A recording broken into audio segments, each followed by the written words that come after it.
ओम शांति।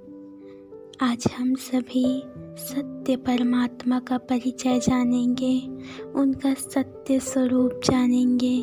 जिस भगवान को, जिस परमात्मा को सारी दुनिया, सारे भक्तगण जिसे एक झलक देखने के लिए तरसती है कि एक बार हम उस परमात्मा को देख लें, एक बार उसका दर्शन हो जाए। ऐसे परमात्मा का, ऐसे प्यारे पिता का आज हम सत्य स्वरूप जानेंगे। जिस परमात्मा के लिए जाने अनजाने में ना सही, पर ये कहते हैं कि सत्यम शिवम सुंदरम, क्योंकि वही सत्य है, वही शिव है और वही सुंदर है। तो ऐसे सुंदर परमात्मा का परिचय हम जानेंगे आज, जिसके लिए कहते हैं सबका मालिक एक है। पर वो एक कौन है? आज तक हम ढूंढ ही रहे हैं कि वो एक कौन है। ये तो पता है कि भगवान एक है, क्योंकि सबका इशारा ऊपर की तरफ जाता है। सब लोगों ने कहा कि सबका मालिक एक है और इशारा भी ऊपर की तरफ दिखाया।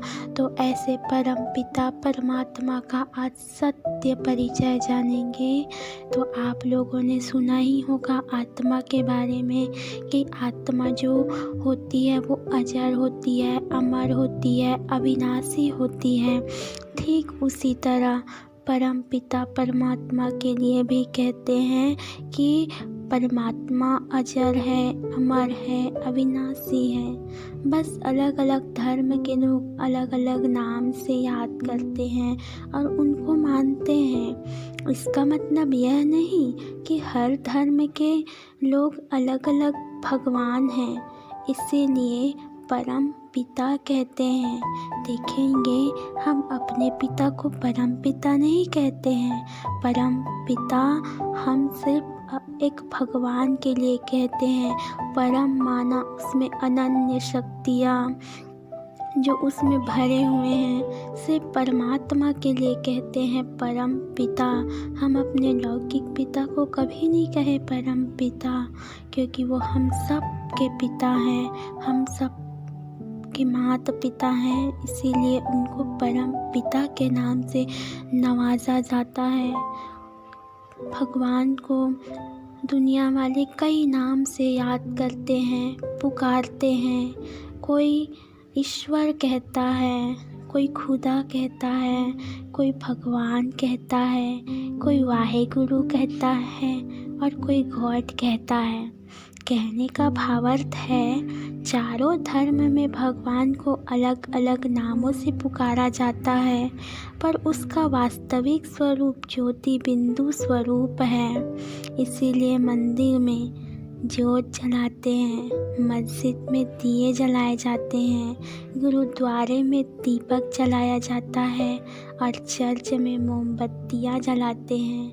और वही भगवान है, क्योंकि भल अलग अलग नाम तो कह रहे हैं, कहीं पर दीपक, कहीं पर ज्योत, कहीं पर मोमबत्ती, कहीं पर चिराग, लेकिन उस एक दीपक के जलने का जो लौ होता है वो तो एक समान ही होता है। इसी से ही सिद्ध होता है कि भल परमात्मा के नाम अलग अलग हैं, पर है वो एक।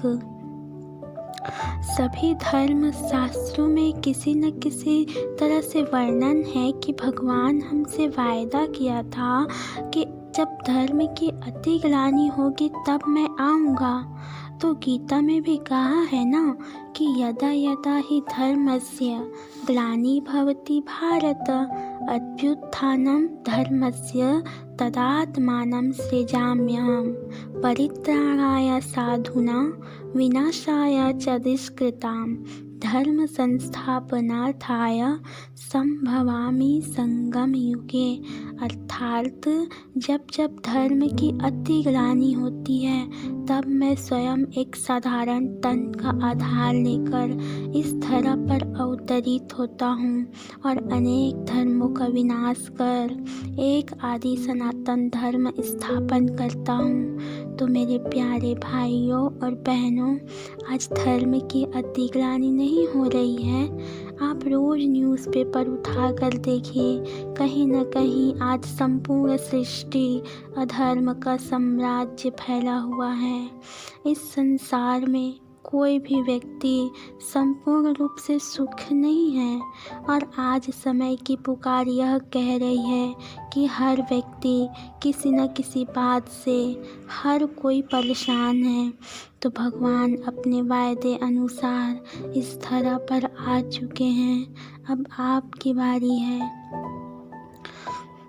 आपने ही भक्ति में कहा था कि आप आएंगे तो आप परवारी जाएंगे, कुर्बान जाएंगे, बलिहार जाएंगे। फिर ये उलाहने मत देना कि भगवान धरती पर आए और किसी ने हमें बताया ही नहीं।